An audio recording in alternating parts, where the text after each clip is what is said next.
Welcome! In front of me is a Samsung Galaxy Tab A9 Plus, and today I will show you how you can enable your Do Not Disturb mode.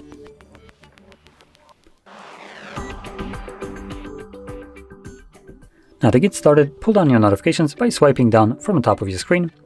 Swipe down once again to extend the list of toggles and locate the Do Not Disturb toggle. Now if it's not on the first page, you can swipe to the left and this will show you additional pages. But for me, Do Not Disturb mode is located right here in the corner on the second page. Once you see it, if you're doing this the first time around, I recommend holding this toggle, and this will quickly take you to the settings where you can customize your Do Not Disturb mode. Now we have a couple options like for how long, which defines what will happen when you press on it, schedule, so it allows you to select a fully automatic schedule.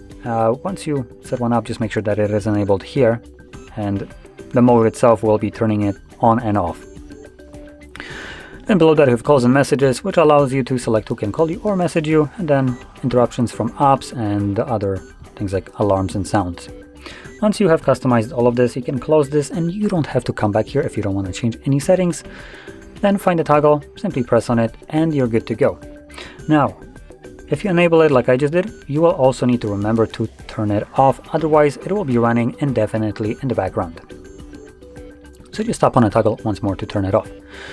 Alternatively, what you could do is go into the settings, select for how long, choose a time specific option right here, and make it something, for instance, like 3 hours, confirm it, and now whenever you enable your mode, you don't need to remember to turn it off. It will turn off itself after the specified amount of hours that you have chosen.